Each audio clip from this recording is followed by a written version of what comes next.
the thought crosses my mind.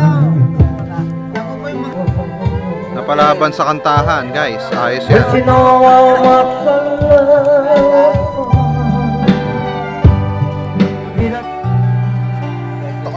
Bakit ito pinili ko? When you say I miss the things you do, but for now your voice is near enough. How I miss you and I miss your love.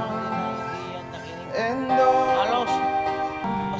there's no way out. I was thinking so.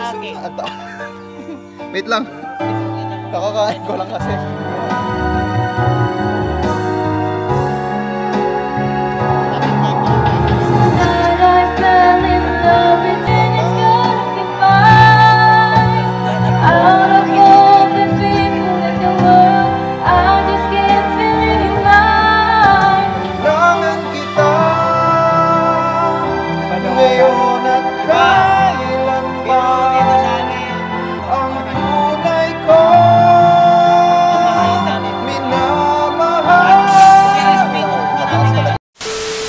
Yung pinanood nyo kanina, guys, is basta matagal yung kantahan na yun.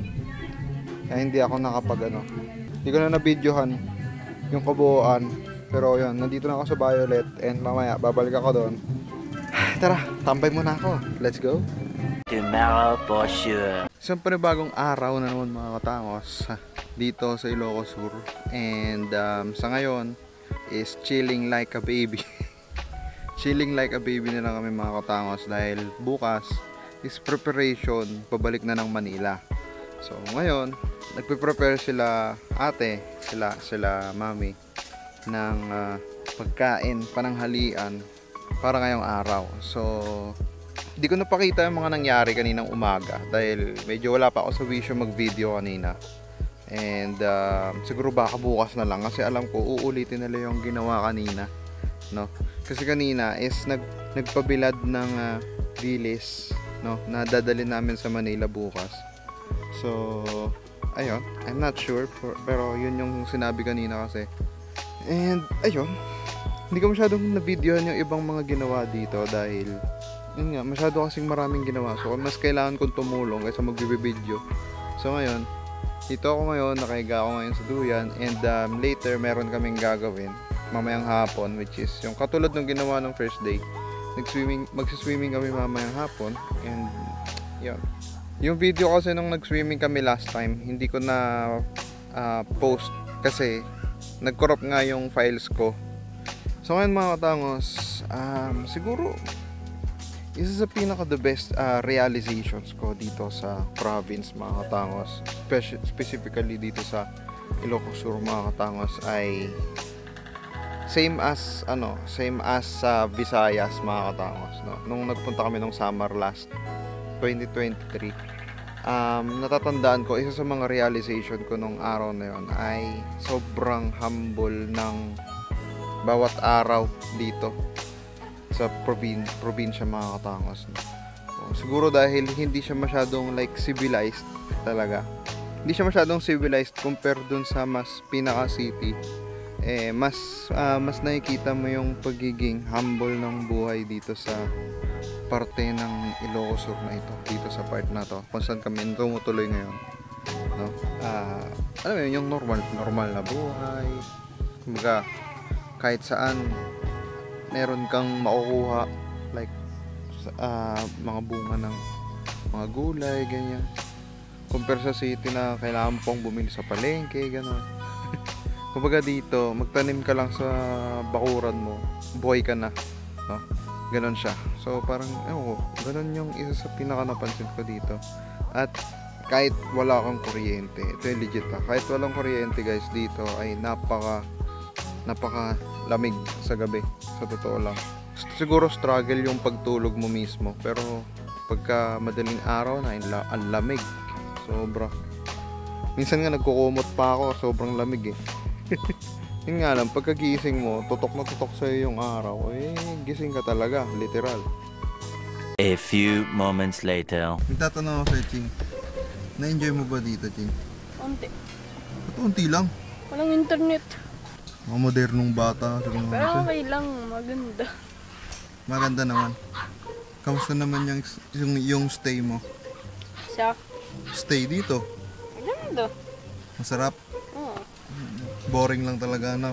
Lalo pag hindi ka masyadong sanay. Ano yung mga nagustuhan mo dito?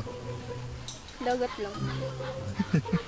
Tsaka, Wala na, dagat. dagat lang. So, ibig sabihin, gusto mo araw-araw ligo dagat. Ewan.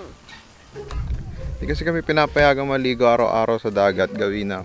Siyempre, may mga ibang gagawin. Maglilinis ng ganito, mag-aayos, minsan aalis, sasamahan ng ganito.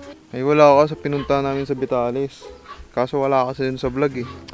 Na-vlog ko siya, kaso nasira yung, nag-corrupt yung files ko. What the heck?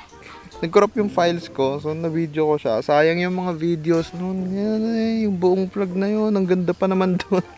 Yun, so hindi ko siya nailabas. Pero maganda doon.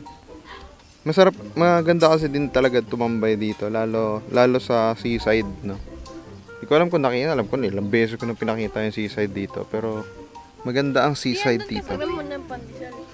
Meanwhile, May ligo kami sa dagat.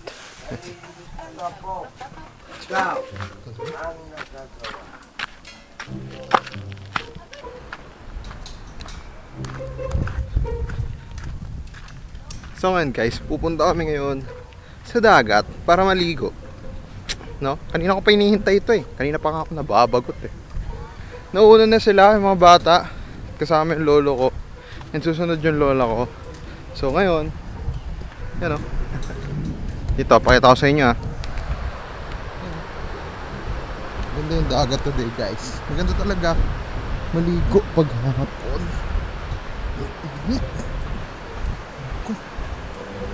Maganda maligo pag hapon guys kasi malakas yung alon. So hindi lang talaga ako nakaligo nung last time. So ngayon may ligo na ako guys. Sasalampa ko lang dito yung camera ko.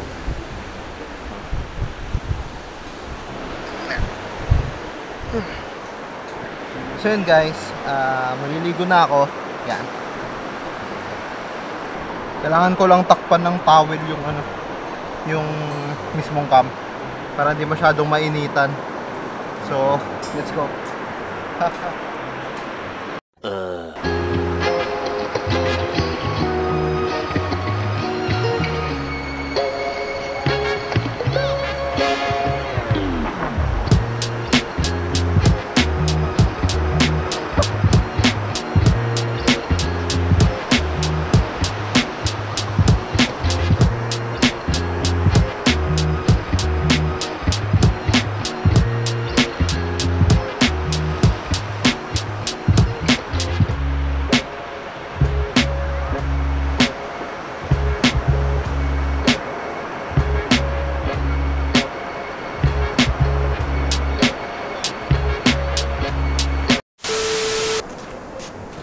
Patingin nga ako, Tin.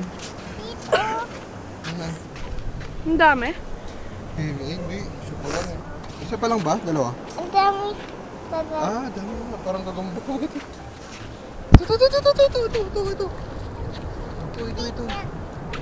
Ino. Tumatakbo.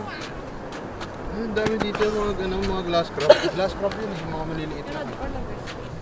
Tara na, balik na tayo. Okay na yan. Kakainin natin yan ah. Pero may naliligo yata dito. Wala naliligo dyan. Sadyang umaabot yung tubig lang minsan dito. Wait lang, video natin. Para silang gagamba sa dagat eh. Tara. Dito tayo. Parang gagamba. Ching, parang gagamba yun ah. Dito tayo, pahirap ang umakyat. Ito na naman tayo kasi mainit. Ano to? Maliliit. Wala na. Dito pasok sa ilalim.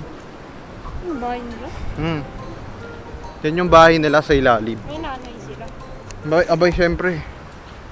Ikaw pa, may nanay ka ba? Wala. Meron. Oh, diba?